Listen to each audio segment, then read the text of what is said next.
You're watching Global Exchange Hub on Afrovibes TV. I'm Barbara Sam, where we connect local communities with inspiring stories, politics, business, and more. Local voices on a global connection. Today, joining us is a special guest. We have Theodis Daniel and also DJ. Theodis is running for the congressional seat, District 18 in Houston, Texas, and also DJ, a local hero, cancer survivor. So help me welcome them to the show. Thank you so much for being here. DJ, thank you for joining us. Theodis, thank you for being here with Global Exchange Hub. So for a lot of people that aren't familiar with your story, who you are, just tell us what has been the journey for you so far. Well, it's been a long journey. I'll tell you what, we started off with this Hurricane Harvey situation. That was the most traumatic, emotionally, mentally traumatic time that we've ever had in our lives. And a lot of us took refuge in what they call the George R. Brown Convention Center. Mhm. And we lived there. And then from there, we transitioned to HCC. And then we moved out to another, housing situation, housing for Harvey.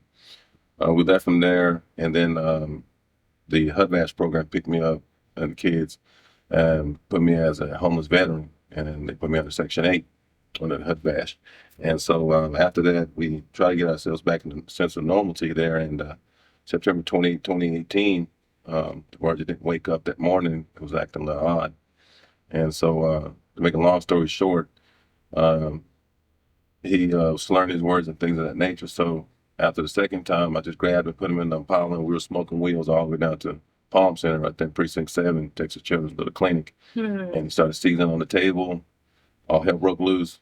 Firefighters came in and picked him up in their arms and ran out of it and jumped in the back of the ambulance. And we were burning the red lights trying to get him to Texas Children. Man with a whole bunch of team of doctors got him in there to the CAT scan machine. And I was sitting there waiting for the results. And they were looking at all the arms dropped. And I said, oh, they found something. Mhm. And they said, well, from what we could tell, he looked like he's in stage 3 with this big tumor in his brain. And we have to go in his brain tonight. So what they did, they drilled 2 holes in his brain, relieved the pressure. A couple of days later, they went in for the removal of the tumor. And then it's been an uphill battle. Nobody knows how to really accept the fact of the doctor telling you that your child has 5 months to live. And then when the parents' deal is trying to figure out how did that happen. Yeah. So they told me this cancer came from the environment. The only place we were in was the water in Channelview. And that's where they found all the dioxide in the water in the barrels. And so I've been an angry dude since then. And I said, well, how can we fix this situation? I said, well, I'll put myself into the equation and run for everything I can get until I can sit there and secure position to So fix the problem. based on your personal experience of, you think why DJ has been diagnosed with cancer is because of the environment? Yes. So that's chemicals in the area that you're living in at the time? Yes. Okay. So let's fast forward, because you have been a national hero. A lot of people across the country have seen you, DJ. You have been sworn in as an honorary agent and police officer. You've gotten a lot of press across the country. What has that experience been like for you? Well, first off, I'm just gonna say this because everybody be telling me congratulations and stuff like that and good job. But let me get this straight. I don't do anything at all. All I do is just sit down and come up there. My dad does all the scheduling. So really and truly, he should get the credit, not me. So DJ, just to have that humble opinion, I can tell you what you do. You provide a sense of courage and hope for people who are also dealing with cancer, who have children that are pediatrics that have cancer as well. You're giving them a sense of hope.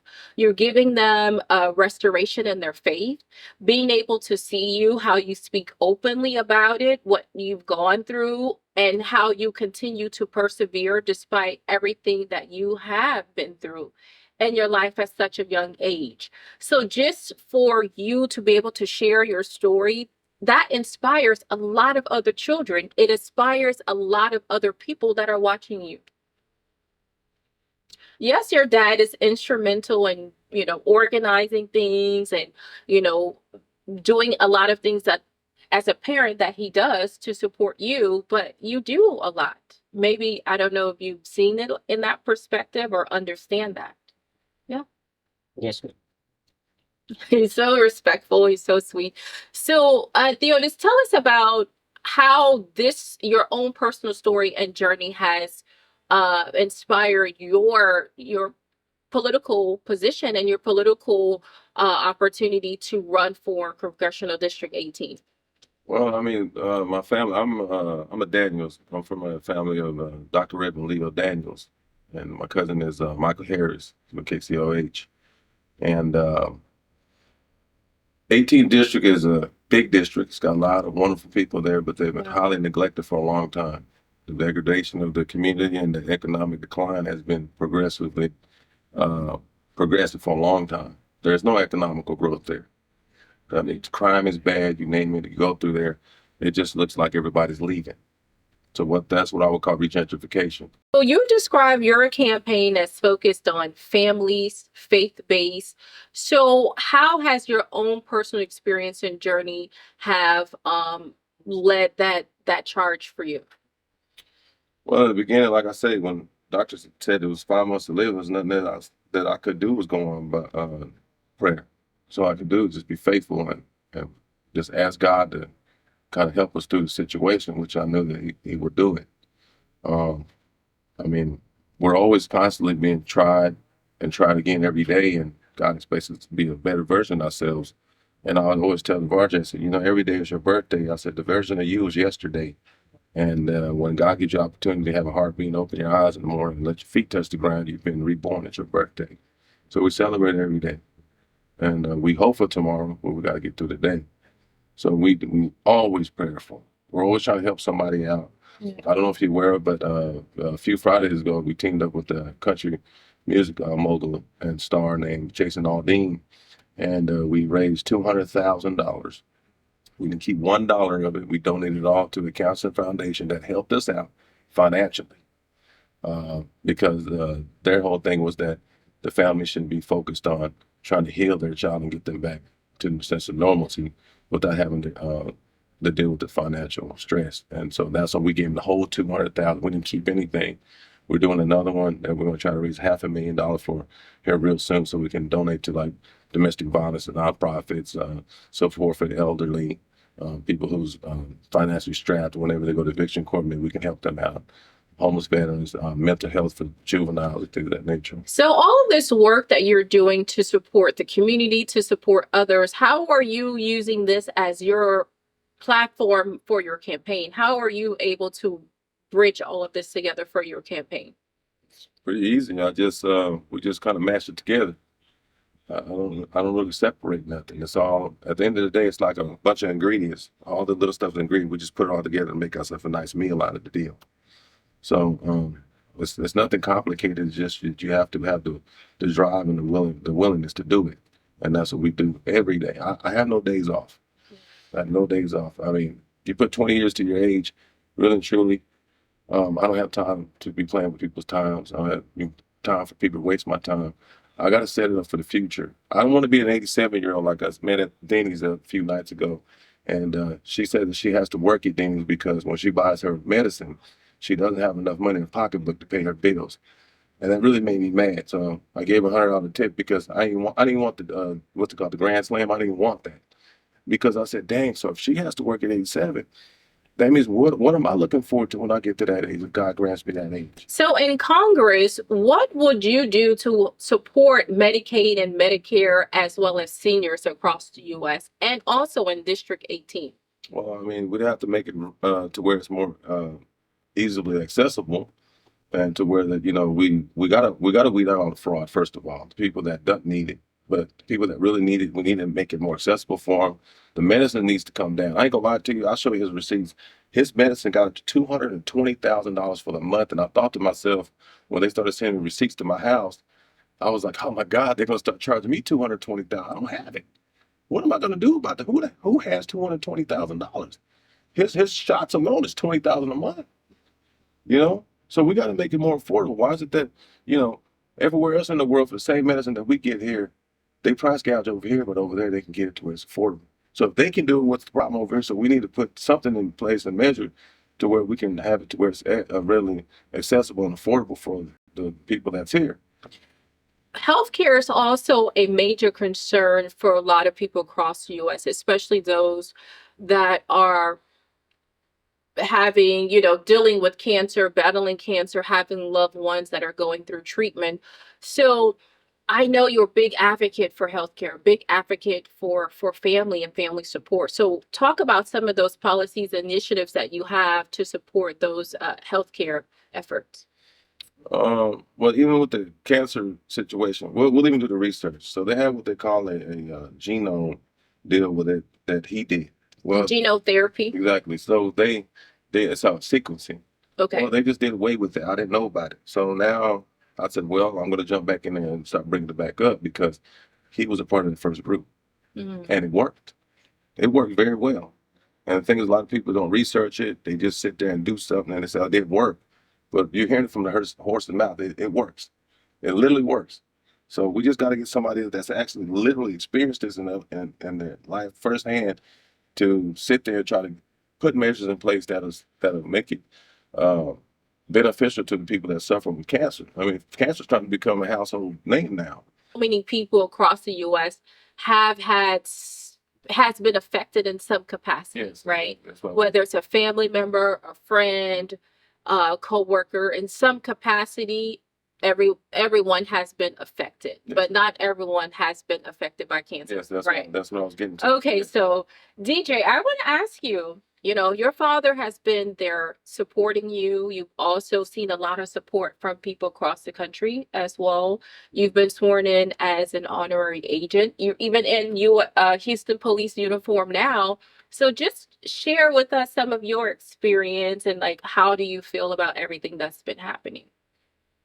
Well, I feel great that my dad is helping me out. But here's the thing, I gotta repay him the favor because he's running for Congress, and I just want him to do better things for other people. Yeah. So when you say repay the favor, what do you mean by that? It was my dream to become a police officer, and I was at my cousin's house during that year, and my dad called over 40 state troopers over there, and I got sworn in as a state trooper, and I ain't gonna lie, it was lighting up the whole entire neighborhood. Hmm. How did you feel in that moment? Great. You felt great. And being at the White House, traveling there and meeting President Trump, what was that experience like for you? That was pretty great. Well, my dad just got a random call. You might as well just ask him a question. So, but you had the experience to meet with the president as well as your dad. We'll get to that in a moment, but we want to talk about you and your experience because I think that's why he's doing everything that he is, and that's why he's taking on this run for Congress, right? Yes, ma'am. So, because a lot of people haven't had an opportunity to hear from you directly. Some people have, some people haven't. So, our audience wants to know what that experience was like for you.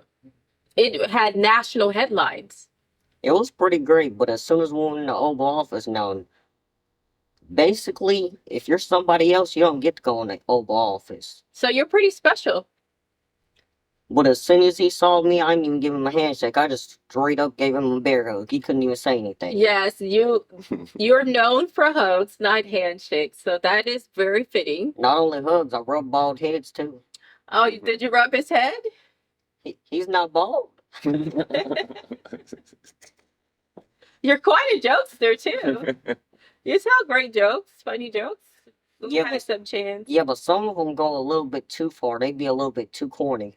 Okay. But you're 13, so it's fine. So back to your dad. Thank you so much. Theodis, just being able to engage with him, even in the green room when we were just having a conversation, you can see that he's just full of so much life and just always telling jokes, even now on camera here telling jokes, but this is who you are, this is your personality, right? So I can see that just the work that you're doing, just the championing across the country. But in Texas, Houston, because you're a Houston native, in District 18, like, why does it matter for you to have this seat? You're not a politician. You are a Navy veteran. And even you always say that you're not a politician, you're just a regular person who just wants to see things better. Yeah. Well, I mean, people forgot history. Well, let's be honest, the school's not teaching what they're supposed to teach anyway. History is mystery if you don't know it. Well, this great country of ours wasn't founded by people that were career politicians. They were non-existent. They just kind of transpired as time progressed to where we are today. So it does have to be to where we have to get grassroots folks in there, not people who wants to sit in there for 40, 50 years doing the same thing, coming out to rub bald heads and hug babies and, give a turkey or two out here once in a while. But some of the critics will say that although you do have a grassroots approach and effort, you were able to connect with the community, you do a lot of work in the community, the critics that say that you don't have the experience, what do you say to that? I don't really care. It don't make no difference to me. God gave me breath of life and my experience. A piece of paper don't sit there and speak for me. I could care less for a piece of paper. The life experience is what you're here for. School doesn't do anything. You're paying for that anyway. You pay enough money for it. You can sit there, brown nose a little bit. They give you a little paper. That's paper. I don't care about no paper. My hands will tell you that. Now walking around with these are actual working man's hands. I've earned every scar on my hands and all over my body. You name it. Yeah, but I have common sense. I've suffered enough to know where we need to fix things. But when some people sit so high up on the hog, they forget that they're delusional. They don't realize that even though you're a hog, you don't realize your feet are still in the mud. Well, I've been in the mud a long time. I sit there and go through 18th District 24/7.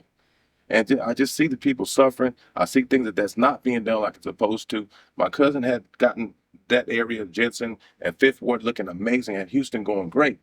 And then what happened? So talking to the people in the community, what are their needs? What are they looking for? First of all, they need safety. They want to be safe to go out to the grocery store. Elderly don't have to sit there and keep their windows shut in because you got a bunch of young ones running around there could potentially rob them if their AC goes on and have their windows open. They can't sleep good at night. Mothers can't sleep with their children watching TV in the living room because Ray and Pookie out there arguing over some Instagram post and bullets come through there and hits the child, strikes them, or they sit there and get in their feelings, they're shooting each other. I mean, it's just so much going on. You got infrastructure, you got water hoses, water lines breaking. They got 17,000 miles of infrastructure here in Harris County, and they're not doing anything about it. They're half fixing everything. You got overworked, underpaid law enforcement officers all around here. You have DAs and judges just letting murderers out of jail. It's ridiculous. But if it happened to one of them, they wouldn't bond them out. They would not bond them out. When you say happen to them, who are you referring to? Just people in general. It's like if the judges and the DAs had somebody sit there and do something, one of their family members or loved one, that they wouldn't want to sit there and let them out of jail. You just don't do that. My mother was murdered, so I really don't have any sympathy for anybody that kills. I just don't. For that person to go get a bond to go home and enjoy your life, eating ramen noodles or whatever, steaks or whatever, that victim's still laying in that freezer. Is that fair to that victim? You enjoyed yourself doing what you did. You made that choice. And you need to stay in jail until you sit there, clear your name. But if you done it, just take the punishment.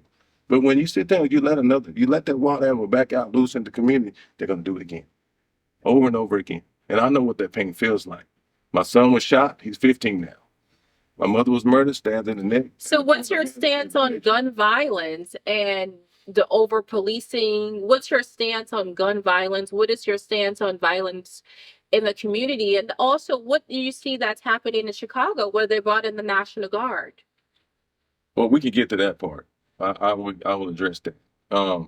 But things have gotten out of control in Chicago. It's been there a long time. You've had a lot of leaders that's there. They know who they are, and they dropped the ball a long time ago. They could have had that under control. For God's sakes, you had a president that was from Chicago, Illinois. Why is it that you didn't try to come and help those youths out? Now, so I mean, it's in comparison to the Wild Hogs in the state of Texas. They were under control. We were good to go. And then all of a sudden, now we got all hell breaks loose. And now Chicago gangsters think that they can do whatever the hell they want to. They're shooting 58 people in a weekend. Who does that? And Houston's not that far behind it, But yeah, we need more policing, but they don't have enough police right now. They can't do their job. They can't do it. The same people that's complaining about it would be the first one to still call. But I mean, if there's 12 officers on duty and there's a big situation, a wreck, they got 4 to 6 already off. How are you gonna get to the rest? It's not happening. It's not happening. It's just a lot going on. And I'm very passionate about what I'm saying and I'm speaking on because I deal with it. I see it every night. For God's sakes, I live in South Park. If I mean any one of the other candidates that's running, you tell me if you live in South Park. I live in there every day. I see it all day long. So you live directly in District 18. I live directly in. So you have an opportunity to experience firsthand what the problems, what the needs are. Exactly. So going to Congress, what are some of your key points, some of your key initiatives that you want to tackle for District 18? Well, we need to get some funding in there for economical growth and job training. Schooling is one of them. We don't have. I mean, school's not teaching any. They don't teach no trades at all. Absolutely none. They just program and shove those kids in there and frustrate each other and fight each other every day. So you want to create programs for trade schools in high school? Yes. Yes. Well, they should start some in like middle school, like cooking and stuff like that, so they can start those, those light bulbs in there and leave it as an option for the children to do it. They don't have to be forced on them. At least it's there and say, well, at least we tried. But then when high school comes, you got to get them ready for the world. School is not what they now. The pipeline's back on track to where it's a prison. It's a school to prison pipeline now. It's back on track now. That's all it is. I've heard that several times from different people. Exactly. But if you put the trades in the way, it'll deter a lot of the kids from even being in that pipeline because now they have something to do. But leave that as an option for them. Right now, they don't have an option. All they're gonna do is be influencers, sit at home, do nothing. And I ain't gonna lie, social media is probably the worst thing they could come up with. I mean, nobody wants to work. Why do you feel that social media is the worst? Nobody wants to work. Absolutely do not want. There's no physical labor. Nobody wants to do physical labor at all. I guarantee you can't get nobody here that wants to go out there and pick no agricultural fruit. You don't want to see. They don't want to go up on a roof, change those shingles. Well, if you look at the history of the U.S., I would say that is something that for generations it was done. So now you get to a different generation, millennials, Gen Z. That's not something that they would like to do or want to do because they have other skills. Well, I mean, yes, but we're talking about social media and how it ruined everything. That's we're kind of going off track of topic. The topic is that social media and what the problems of it. You mentioned agriculture. Nobody's picking agriculture. Agriculture, mechanics, you name it, anything that's hands-on, they don't want to do it. They'd rather sit at home and OnlyFans all day long. I deal with this all day long. So education, that's one of the initiatives. What other initiatives that you want to address or change? We need to address and fix public safety. It's second to none. I mean, we deserve, and everyone here deserves to be safe in their environment. You should be safe and want to be comfortable to go pump your gas at night. Most people don't want to do that now because you have somebody come up to rob you. You can't even. People used to be able to knock on your door. You don't want to do that because they'll probably rob you and do it the same way. You work closely with law enforcement here in Houston. So what programs or initiatives have you done directly in Houston in District 18 so that way you could continue that work in Congress? We've been doing little stuff here and there, but there's a lot of things that we'd love to do. Can you share some of that with us? I mean, we need to have more community policing just in ourselves. We don't like in Austin they have a police monitors program where they have neighborhoods. They pick a few people out of there and then they'll go have a little meeting and find out all their problems and things of that nature with crime. And then they get together with the police monitors and they set up a program or a method to where they can kind of get the crime under control. Well, they don't have that here. As a matter of fact, they're cutting everything. The sheriffs got their raise. They cut their EJs. They cut their incentives. They got rid of the mental health units that they used to have. They don't have that anymore. Houston just got through dropping a lot of the community officers. They don't have that anymore. There's a lot of programs that people don't know about because they don't put it out there. Why is the funding being cut for these initiatives? Well, I mean, let's be honest. The city's broke right now. City's broke right now. They don't have any money. They had cash. Do you know that for a fact, or is that something that's speculation? Everybody knows that. Everybody knows that. When that deal went through, and nothing against the firefighters, but they only had $749 million cash on hand. That's all they had. Everything else was credit. They gave it all away at that one time.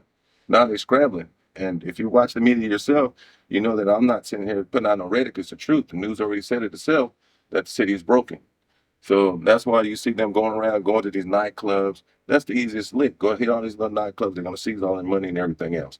And that's what they've been doing. For those that's not aware of what you're referring to, can you just kind of give us a little background about that? About which part? About what you're saying, going to clubs, seizing Yeah, the they club. just started going to like little so-called hole-in-the-wall clubs and doing raids on these clubs, taking all their money and everything else when they need to focus on the crime out in the streets. Don't care less about no club right now. That's not the most important thing. We got a let's be honest, we got a serial killer in Houston, whether they want to believe it or not, and dumb it down for the FIFA. But people are floating around inside of the bios like what? Oh, 10 people? That's too many. There hasn't been a report in Houston where over 10 people have been discovered in the local bayou, Brace Bayou. Exactly. Okay, so you mentioned education. That's an initiative that you want to bring to Congress to help District 18. You also mentioned public safety. What other initiatives that you've seen directly living in the community, working in the community, to bring to Congress with you for this congressional seat? Well, we got two different deals. We got infrastructure and we got economic growth and development. That's what we need. Everybody's leaving. We need to bring and try to retain what we have there. Walgreens, CVS is leaving. We need to try to have them stay there and build it. I mean, for God's sakes, you could turn it into call it a distressed area and do a revitalization zone there and get the money from the government to do that. During COVID, we saw a lot of businesses close, so perhaps a revitalization is needed. Yes, that's what I was just saying, But you'd have to deem it as a distressed area first and then go from there. And then you revitalize it to have economical growth to where they can get the grants or the money from the government to help with that.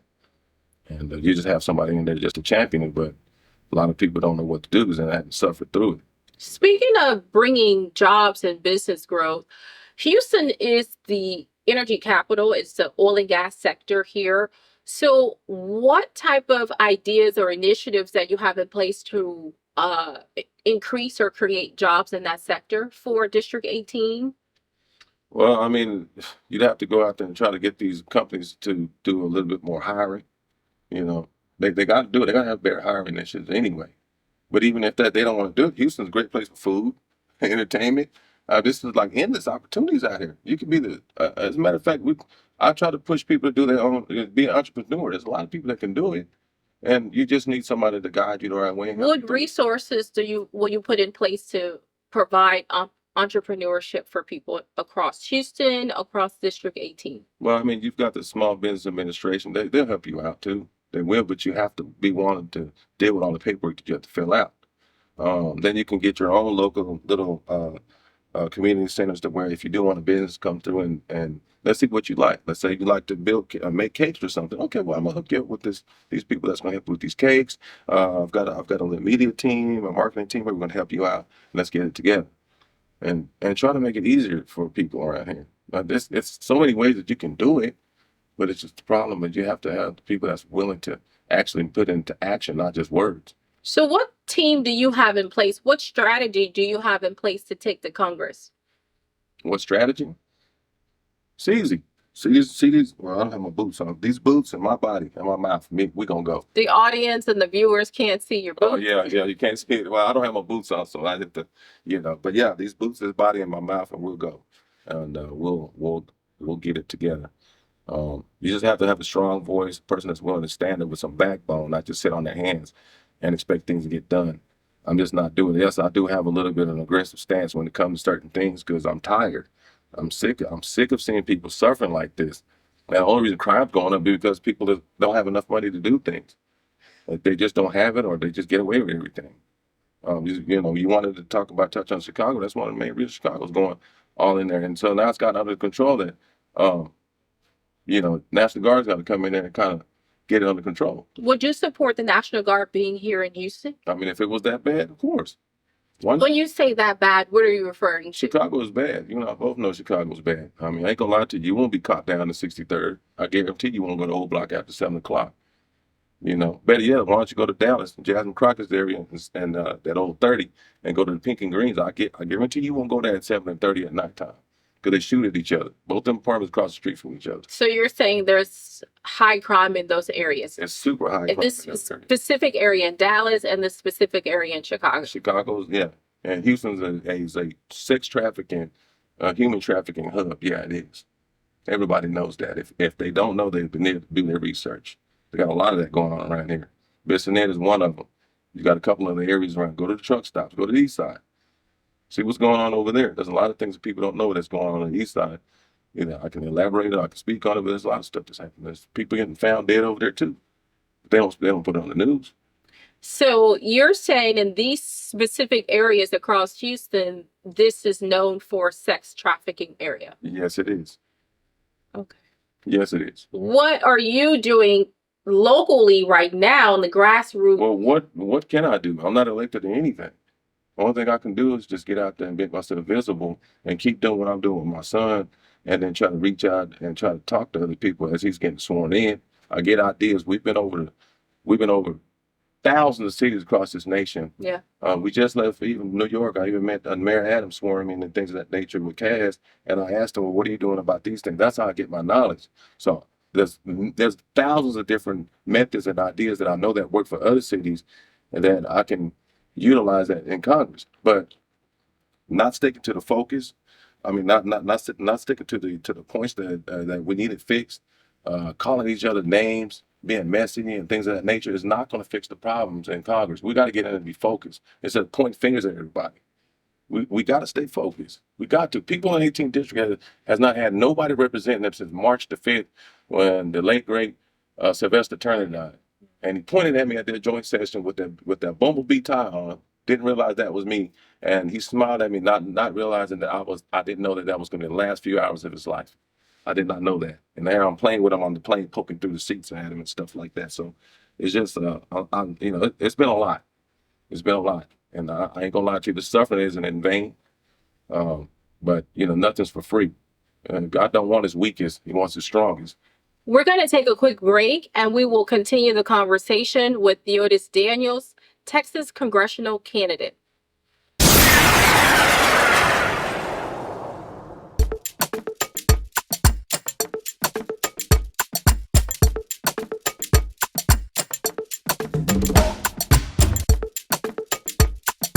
Welcome back to Global Exchange Hub on Afrovibes TV. I'm Barbara Sam. If you're just joining us, we're here with the candidate, Theodis Daniels, for the Congressional District 18. Thank you so much for joining us. DJ, thank you for being here as well. DJ Daniels. So you were mentioning that you had an opportunity to speak to late Congressman Sylvester Turner. What was that conversation about? What was that conversation like? Well, it was like a normal conversation when I first met him at the city hall, and he was kind of surprised when I told him I was Reverend Leo Daniels' second blood cousin. So W. Leo's mother is my grandmother, Jesse May's sister. But we were on this United flight going to the joint session, which, like I'm saying, I didn't even know nothing about what that was. And I first walked past Congressman Charnell's, and he came and gave him a hug and stuff. And we went towards the back. We saw a lot of people on that. I was like, what are these people playing for? And then we come to this road. Man, what road was about 38, 40? And we sat down there, and I didn't realize that was Sylvester. I didn't know. I was like, wait a minute, because I seen him with the little beanie on. I didn't realize that he was real light colored. Mm-hmm. Usually he was a little more melanated before, but so I sat there and looked at him. I was like, is that Jeff? Oh, that is Jeff. And so then I found out, hey, what's up, young man? That's how it started. Okay. And then I was poking through him to the seat, and he was over there next to DJ, and they were talking back and forth and joking and laughing. And Sylvester laughs like, that's how he laughs. So when he started laughing, I just started laughing, things of that nature. Do you remember that moment, DJ? Yes, ma'am. You want to share with us what that moment was for you with former Congressman and former Mayor Sylvester Turner? Yeah, but for some reason, when I was sitting next to him, he was looking on his phone, but there was literally nothing on it.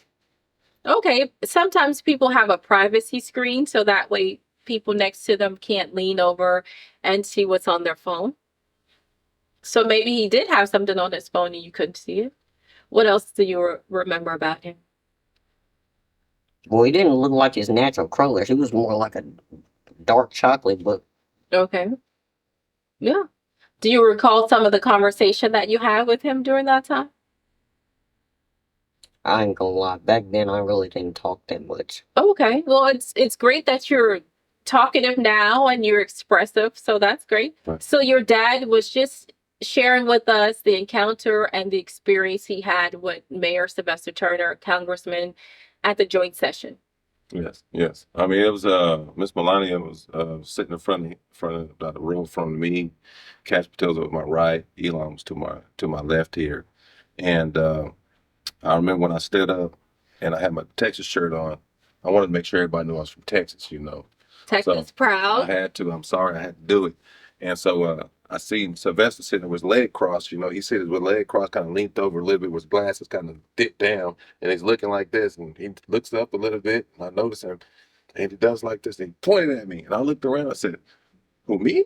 He was like, "You." I said, I started laughing. I pointed back at him, and just that was it. Not knowing that was going to be the last time I was going to see him. In a few hours, he was gone. So, and you know, to me, I just felt like maybe he was passing the torch over this point, possibly. I don't know, because I wasn't expecting that, because he literally pointed at me.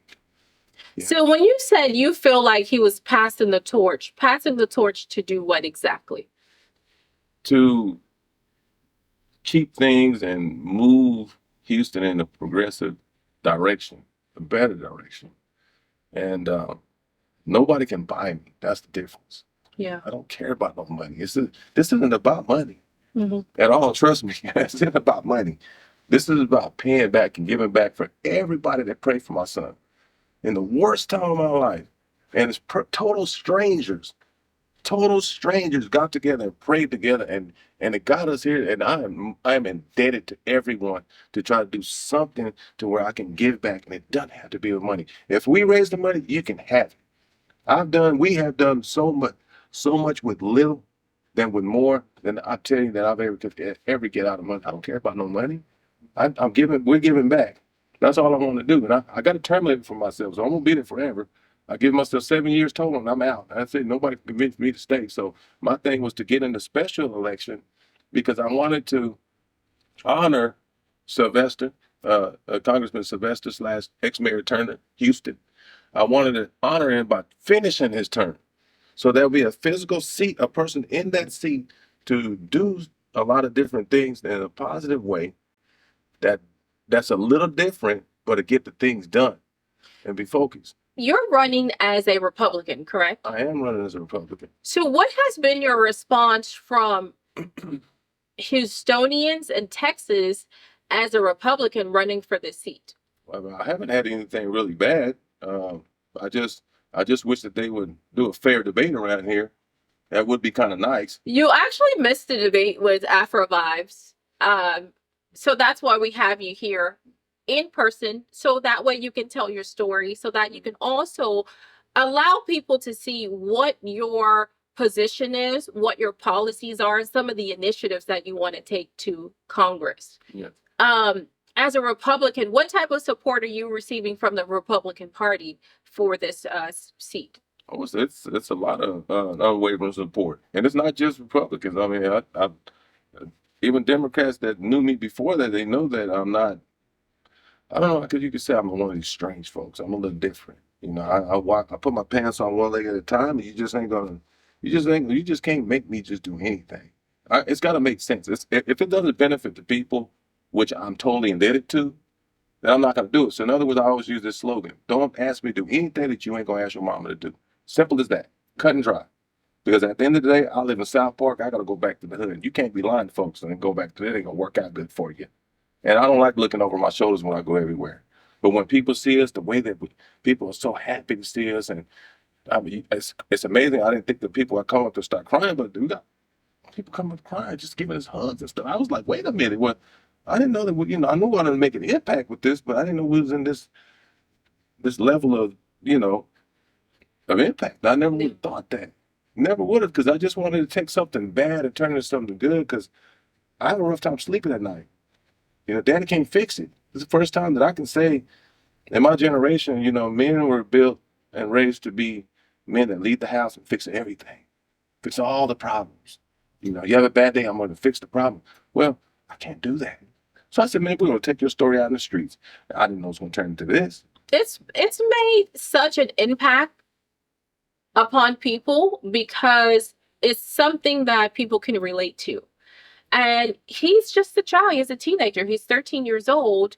And just the passion that even you're speaking now, just the passion, having an opportunity to meet you, to meet DJ, and just listen to your story and understand your background, understand the dynamic, understand where you're coming from. I think that resonates a lot with people across the country, people in Houston, and then being a part of the community, living in the community, being a part of the community. So being able to, use media platforms to come out and be the voice for the people. Exactly. And that's what we need right now for the 18th district. Be a voice for the people. You only got one voice and one vote, and it's got to count November the 4th. It has to count. You have to get out there and do that. Don't stop complaining to each other, because that's not going to do nothing to make your blood pressure go up. Let's get up, get registered, go vote. Nobody said you have to vote for me, but vote for whoever you think is going to be best suited for this position, because it's a temporary position anyway. It's only for the finishing of Congressman Turner's term. Like I said, I'll be more than honored to take it, and I won't drop the ball. I'll do a wonderful job. I guarantee you, but you got to be willing to take a chance with me. I'll be willing to do it. I have nothing to gain out of this. I have nothing to gain. Trust me, I don't. I just know that I know what I'm capable of, and it's kind of hard to try to sell myself to people. But I mean, it's kind of sitting right here. It's sitting right here. I'm still standing up, still being happy. Thinking about it, I still can laugh. Most people drink this stuff on the table. We don't do that. We don't. I get up. This motivates me every day to try to do things better, because I know that 18th district is the beacon, one of the beacon districts in Houston, and it can shine. That light's gonna shine bright. I mean, you've had some great people that was leaders in 18, but right now, the seat's been empty for a while, and we don't want to put the wrong person in there that's not gonna do anything but sit there and run their mouth or start drama over here and distract people, go in there and get a free paycheck. I don't want a free paycheck. If I'm not earning it, don't give it to me. Are you referring to any of your components, or you're just saying in general? In general. Okay. But if the shoe fits and you're getting offended, well, I guess it's meant for you. DJ, do you want to say anything before we wrap up? Well, I'm just gonna say this. Ever since my dad had been taking care of me and my brothers, every time he will always buy me and my brothers something to eat, and he would just let us eat, and he would just starve. And that was all during Hurricane Harvey, when we didn't have no resources. Remember, there was no lights around there. You had to figure it out. No cash. The only thing everybody in Houston packing cash now. That was a difficult time for a lot of people across Houston during Hurricane Harvey. That was a very difficult time. I saw a lot of flooding, a lot of homes damaged, a lot of property damage, a lot of power outages across the city. So that was a very difficult time. It was. So that was very honorable that your father did that for you. And I'm sure there's so many fathers and so many mothers out there do the same thing for their children as well. You do anything for them. But the term Houston strong, that everybody, reiterate, daily or whatever they like to do. I always say Houston strong, and wear the shirt.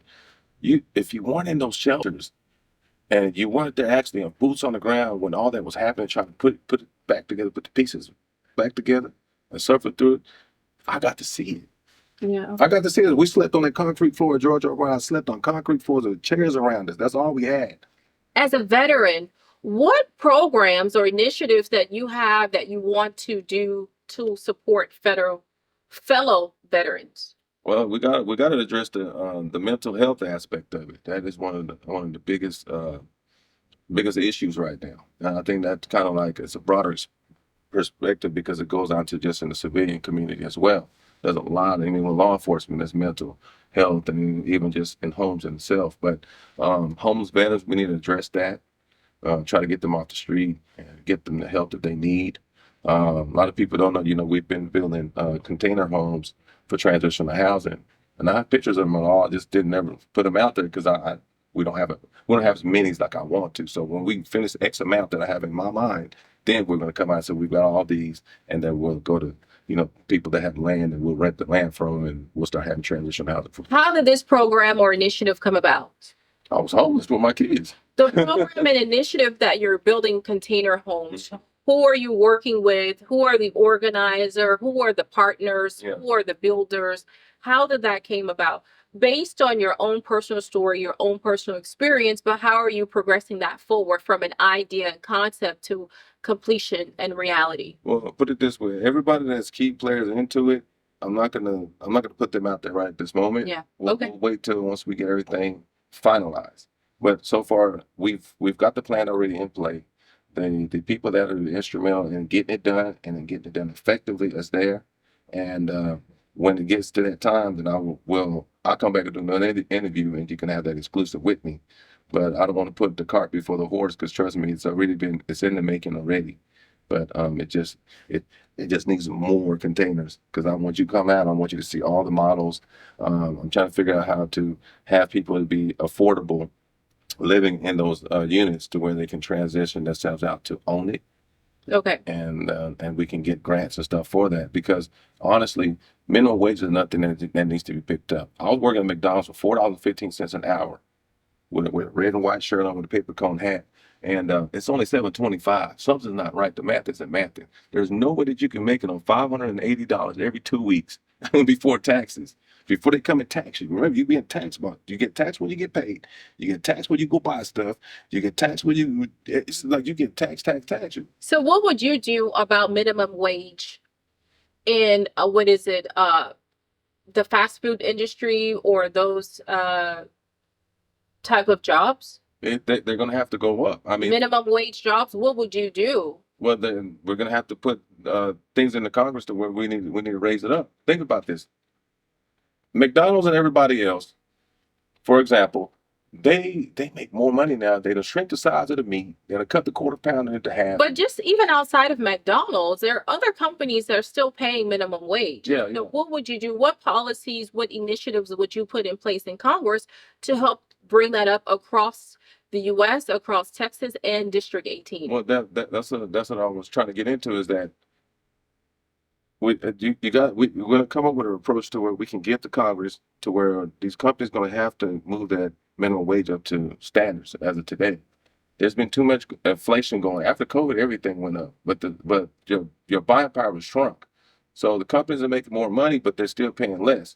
And so that's a problem. $7.25, that's like back in like the early 90s, maybe something like that. We're at 2025. The minimum wage should be at least $20 an hour, or close to it, at least 16. Amazon does it. Everybody else does it, But you still have to pay. You got to take care of your family. You can't do that. Somebody got to be home to raise these kids. Somebody got to. They got to. But I mean, like I say, we got to think. These companies got to start thinking about their employees before themselves. It's like fiduciary duty. They're little attorneys. Attorneys supposed to look out for what's in the best interest for their client before themselves, and that's the way these companies need to do themselves too. So let's recap for a moment, Theodis. You have policies, you have initiatives centered around education, centered around public safety, centered around jobs, as well as minimum wage. Is there anything else that we left out that you want to address right now? I mean, you've got, I really don't want to touch on this evening, but we're good, the immigration situation. Immigration. Yeah, the legal immigration. And I'm talking about the legal stuff. I mean, the way I put it is that my mother's Korean. My dad's black. But my mother took almost 2 years to get her paperwork done and paid all that stuff. And I ain't gonna lie to you, she was a better citizen than most of us, because hell, she knew stuff that I didn't even know about history. Like, who knows who the 8th president of the United States is? Well, in that case, I guess if that was me, I'm gonna get my citizenship. I don't even know who that is. But my mom knew the history better than most people. And she waited. My dad was high ranked in the military, and he had to wait 2 years for his wife to come.